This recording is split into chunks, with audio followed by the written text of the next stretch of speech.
Let's get to the good, the bad, and the fugly of the divisional round of the playoffs as soon as I find the thing. Okay. Bert, why don't you give us the good? I mean, you can't look anywhere else aside from the Washington Commanders Mhm. putting an absolute beating on Detroit. And as close as the score made it seem towards the end, it was not indicative of the effort on Detroit's side by any means, because the turnovers, honestly, it almost was like the bye week killed the momentum. You know, you Mhm. went from fighting it out against the division rival last week of the season in a great game to having a week off, and then Jared Goff, 3 interceptions on the day, trying to make it happen. Their defense looked like it had holes everywhere. And I'm not trying to take away from Washington's uh the great job they did on Right. both ends of the field. I don't want to take anything away because they are my good 100%. I just think it was easily the most surprising upset out of all of them. I thought for sure that Detroit was going to be an absolute juggernaut like they were last year. And I thought we were going to see them possibly play the Eagles in an NFC championship. But there's something about this Commander team that's very reminiscent of a 2007 Giants, of a 2011 Giants, Mhm. that and it's got to be obviously an NFC thing, but hats off to Jayden Daniels. Uh, their entire team looks amped up. And I'll be honest with you, and this is going to piss Eagle fans off. I would be nervous if I were an Eagle fan and if I were the Eagles going into next week, plain and simple. Uh, Something tells me this Commanders team is not going to go quietly, and I could even see them in the Super Bowl. Noah, oh my God. Hey man, I'm sorry. I'm gonna butcher this because I'm terrible. Guys, help me Dedeming? out. Dedaming. Dedeming? Mm-hmm. Noah. Big Noah. I'm just gonna go with Big Noah. Thank you. Thank you very much for your comment. He says, hey guys, I've been a big fan of y'all's channel for a long time. Keep doing what you're doing. That is why we keep doing it. 100%. Comments like that. Appreciate you, Noah. Mike Hughes says, thanks for Ben Johnson. L Bozos. Good luck with the Campbell. So quickly with the Ben Johnson thing, he got hired by the Chicago Bears, which is Yeah. cool. I want Bears fans and Mike Hughes to kind of temper expectations because I think what we do as fans is hot offensive coordinator whose job is to help the quarterback in an offense of a team that they're offensive coordinating is a totally different job than head coach. Mm-hmm. Caleb Williams isn't going to spend a lot of time with Ben Johnson, right? He'll spend time with whoever the quarterback's coach, the offensive coordinator, the offensive coordinator's assistants, whoever. So I get Ben Johnson will have influence there, but it's not like Ben Johnson is going to have a lot of one-on-one time with Caleb Williams. So I get it. I don't know if this last game of Ben Johnson with these trick Jamison Williams plays is indicative of anything we're going to see from Chicago. Maybe not, but shout out to the Bears. I mean, that was the best hire of the offseason. So I don't want to sound like I'm shitting on it, but I want Bears fans to kind of temper expectations. He says, fix the O-line and we got something cooking. I don't know why all teams don't focus on the offensive line. Look at the Buffalo Bills. I mean, we've the best offensive line in football, and we don't have any really like all. We have a lot of interchangeable skill players. So if you have the quarterback, and the Bears feel like they do, you build an offensive line. It doesn't really matter what you have around them. So they should be good. One last thing, Noah says we can't keep giving Lamar these excuses. All we see now is people blaming the offensive coordinator. Again, saying he should have ran more. So is Derrick Henry the MVP? Tired of the excuses. Yeah, we're going to get to that in 2 seconds. Dwayne Marcus, what's your good from this divisional round? My good is also the Commanders. I think it's hard to Mm-hmm. ignore what the Commanders are doing. I have concerns about them going into the game against Philly, which I know we're going to get into. But for what Mm-hmm. it's worth, when you go on the road against a Detroit Lions offense that was one of the best offenses in football, and a lot of it had to do, obviously, with Jared Goff having played 14 of 17 games inside. Like, there's a reason why we say he's not an outdoor weather guy. The Mm-hmm. proof is in the pudding this season. But to go on the road and to dominate the way that you did, I mean, every home team except for two so far this postseason have won their game. The two home teams that didn't win their game, Tampa Bay last week and the Rams this past weekend. So for Philly in that regard, like maybe there's a little bit of nerves. Like maybe, you know, the Commanders got the Road Warriors thing going on here. But at the same time, though, it's a great game. It's a great game being played from a young team. And again, I think when you think about where this team was this time last year, right, to go from, you know, 365 days later, they're a win away from the Super Bowl, which it's crazy to think about. The city's probably going to burn down if they make it, let alone if they win it, because they got to. But I just, the Commanders are definitely the good for this week. They've earned it for sure. Rob, shout out to you. Love the channel, guy. Shared the YouTube short from the guy with the Bills hat. I think he's talking about me. Probably Regarding the Bills and Ravens being different. I don't think Dwayne Marcus or I own a Bills hat. So yeah. Being different throughout the West Coast, you were dead on. Thank you. Appreciate it. I'm broken clock, right twice a day. Jared Goff didn't turn the ball over. I think the Lions win. The Commanders ain't talented enough. And just see, I don't agree with that. Yeah. They were 14 and 5 or whatever the 14 and 3, 14, however the math works. They had an amazing season, and it's largely because of Jayden Daniels. And I know Chicago Bears fans are going to make up every excuse in the world for Caleb Williams, but there's not a realistic way you can sit there as a Bears fan and look at what the Commanders are and not be a little bit concerned about the future of the Bears. I mean, Jayden Daniels is straight up amazing. They had the 18th ranked defense in the league. Like, a rookie quarterback making it this far, they usually have a top 5 defense to accompany them. Jayden Daniels is doing this. This is him. This isn't anything else but Jayden Daniels. Again, we're gonna do the 3-year sample size thing, but that doesn't mean we can't give him props for an amazing season. It's the Commanders. So let's just go to the bad. Bert, what's your bad?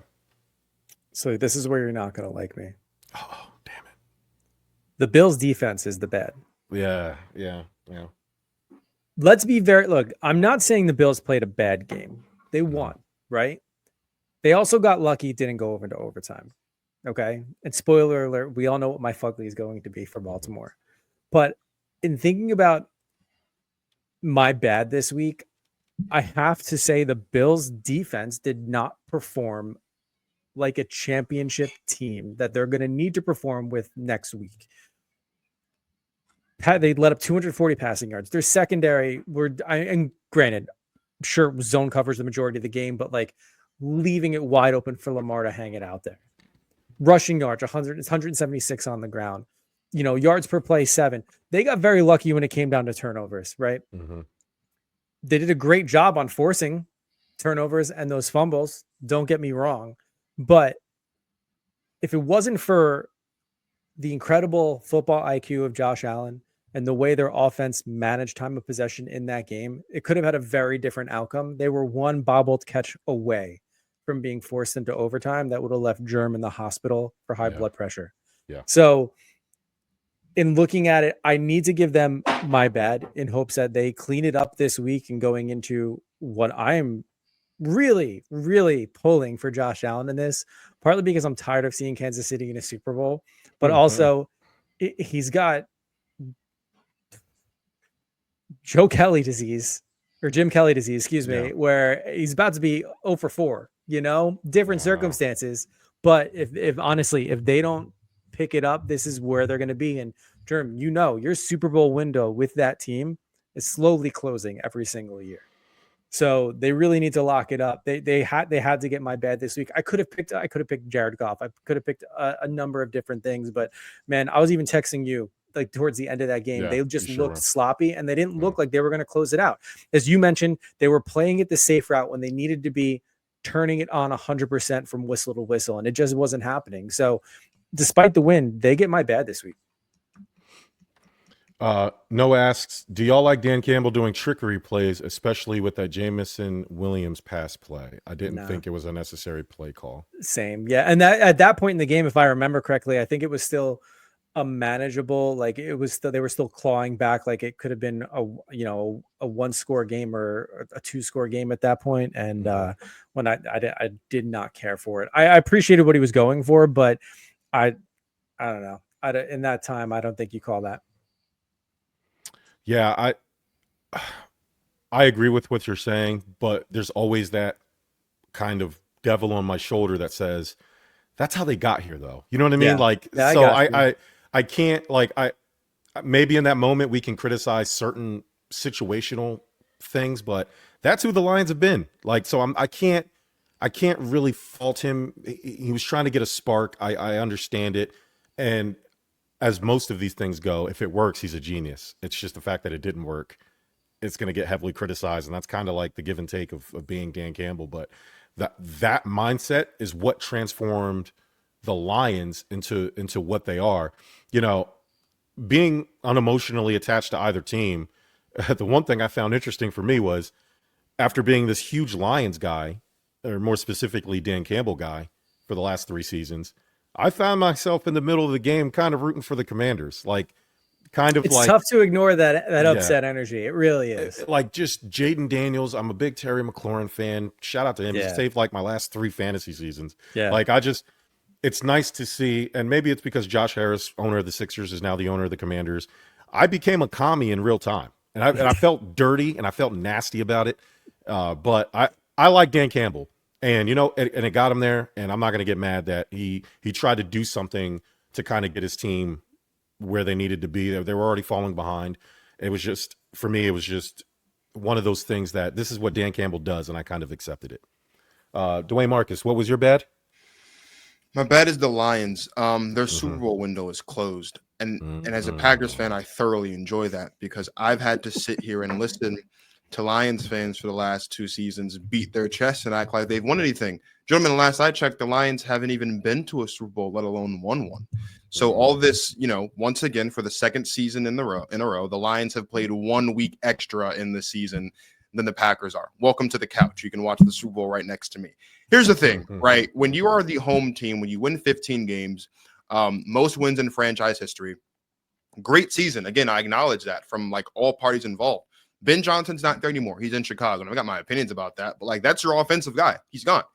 Aaron Glenn is likely not going to be your defensive coordinator next season either. I think I just saw something that says he's likely going to be the head coach in New York. Interesting place for him to be, but maybe it works out, right? So you are without your offensive coordinator going into next season. You're without your defensive coordinator going into next season. I don't want to hear anything about the fact that the Lions had 16 players on IR because when the Packers won the Super Bowl, we had 20-something players on IR. We lost Charles Woodson and Donald Driver as the game was going on. We still found a way to win the Super Bowl. So I don't really want to hear anything about that. But if you're a Detroit Lions organization, this was your best chance to win a Super Bowl. Like, if we're being completely honest, you had an exceptional offense.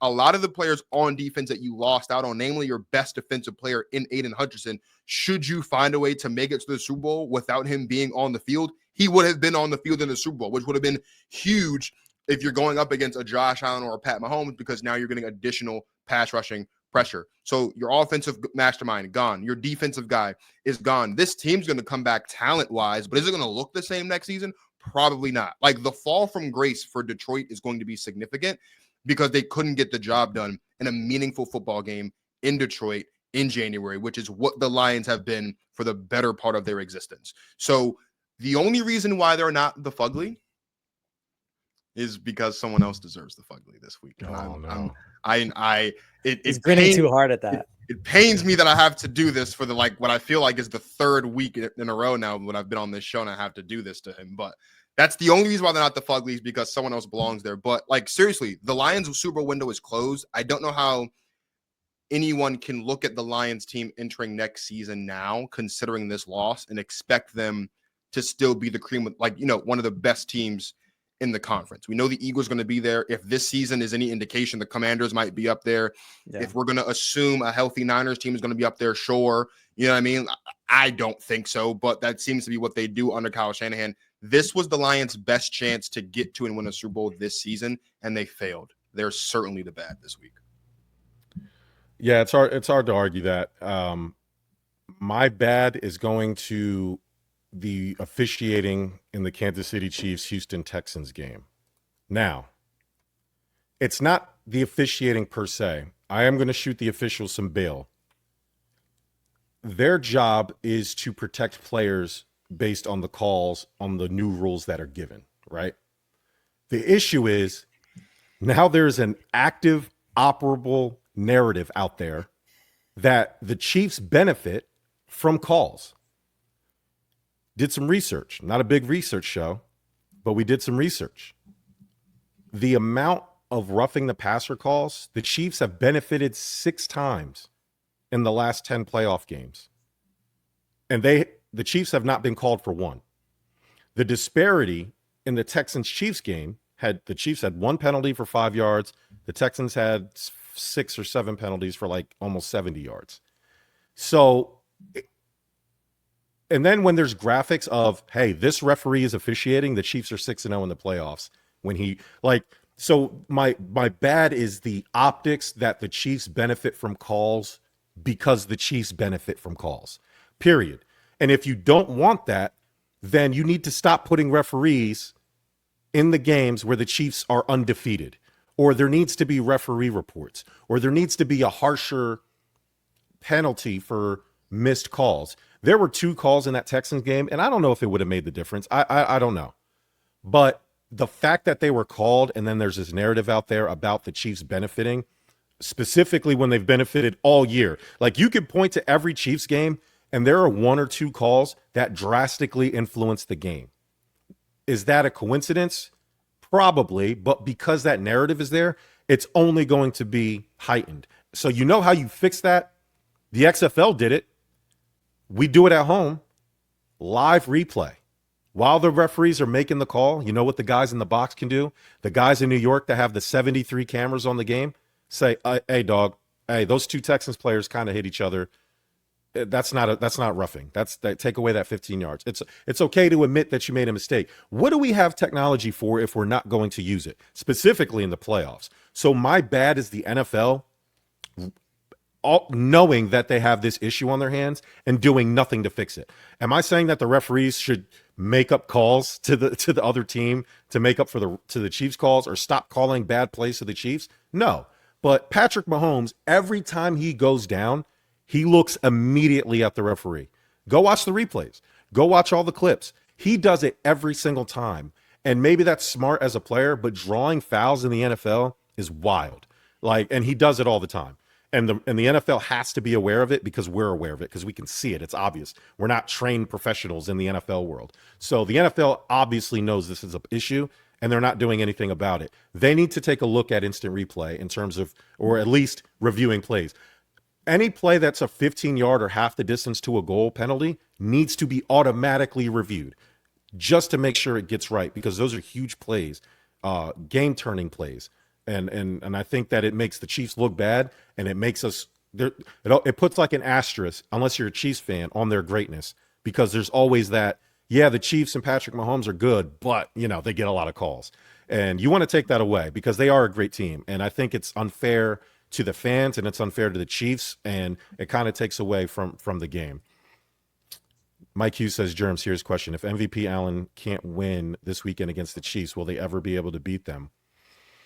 This is arguably the best Allen we've ever seen. Yeah, because this isn't the best Bills team we've ever seen. It's the best playing Bills team, but you can't tell me if the Bills had a slightly better receiving core, they wouldn't be better. Or if they had, James Cook looks like he's turning into a star. The offensive line is already good. If the defense had been healthy all year, if we had some better defenders, this is the worst defense the Bills have ever had. What if we had this version of Josh Allen with the defense we had 3 or 4 years ago? So as long as Josh Allen's on that team and he's playing well and he's not turning the ball over, the Super Bowl window isn't closed, and they're always going to be a contender. Getting over the Chiefs is another thing. I can't help the coaching. So that's just what that is. Dwayne Marcus, you teased that fugly. I want to hear it. Give it to me. Oh, it's Lamar Jackson fans, and it's not particularly close. And I know people don't like that I say that, and I don't care. Lamar Jackson fans or Lamar Jackson? No, Lamar Jackson fans. I'm done talking about Lamar Jackson. I don't have anything else to say. I've said what I've said. You're not going to sit here and tell me that a god-awful interception where he just airmailed the ball in double coverage, and then that fumble that he had, both of which leading to points, you're not going to tell me that had no impact on the outcome of the game. I don't care that Lamar Jackson played almost perfect football in the second half of the game. He turned the ball over twice. He turned the ball over twice in the AFC Championship game last season. He turned the ball over 3 times in his second playoff game. He turned the ball over twice in his first playoff game. Lamar Jackson in his career, and I posted this, by the way, in the article that dropped on giveashotnetwork.com. You guys should check that out today. Hey. It was a great article. Comment Lamar section Jackson, is open for that article, by the way. I don't care. Bring it on. I don't care. Mhm. Lamar Jackson in his regular season career in 94 starts has turned the ball over at least twice, 14 times. That's 15%. In 8 playoff starts, Lamar Jackson has turned the ball over twice, 4 times. He's 3 times more likely to turn the ball over twice when games matter, when it's cold outside, when the shiesty comes on in the playoffs, than he is to do so in the regular season. And I'm supposed to sit here and listen to, oh, well, John Harbaugh should have called more run plays, or, oh, well, what about that fumble? Look, I get it. Am I going to sit here and just disregard the fumble that Mark Andrews had? Absolutely not. That was a terrible decision on Mark Andrews' part. Am I going to sit here and deny the fact that that drop on the 2-point conversion doesn't play a factor, obviously, in the outcome of the game? Of course I'm not going to do that. But at the end of the day, if you as a Lamar Jackson fan cannot humbly acknowledge the reality that when Lamar Jackson has to go out there and be a winner, when it matters in January, he cannot do it, I have nothing else for you. Lamar Jackson has 3 losses to 2 of his peers. He lost to Patrick Mahomes in the AFC Championship game last season. He's lost to Josh Allen twice now in the divisional round, on Sunday and a couple years ago in 2021. This is who he is. And when I sit here and I tell you that he's not on the level of Patrick Mahomes because Patrick Mahomes is 15-2 in the postseason. He's not on the level of Josh Allen because Josh Allen is 7-5 walking into his second conference championship game. When I tell you he's not on the level of Joe Burrow because Joe Burrow's 5-2 and he's the only quarterback in NFL history not named Tom Brady to beat Patrick Mahomes in a playoff game. And when I tell you Lamar Jackson's not on the level of Jalen Hurts, who is 4-3 in the postseason, entering his second conference championship game with a chance to go back to the Super Bowl, and he's also outplayed Pat Mahomes. And you, as a Lamar Jackson fan, tell me I'm a hater. You tell me I'm trying to be a white man. You tell me I'm an inbred retard and all this other nonsense. I don't have anything for you. So the fugly this week goes to Lamar Jackson fans, because at some point, your fandom has to at some point as a fan, you have to be able to acknowledge the flaws in your guy. I'm a Jordan Love fan through and through, but he's a gunslinger and the worst version of it. And I don't know why there's all these Packers fans out here trying to act like it's okay, because it's not. If you want to win playoff games in January, if you want to win the big one in February, you have to take care of the football. And to act like Lamar Jackson is blameless in any of these losses, he's blameless in especially the loss on Sunday. We want to put all the blame on Mark Andrews because of 2 unfortunate plays that we've never seen from a guy of his caliber is nuts to me. Like, hold the brother accountable.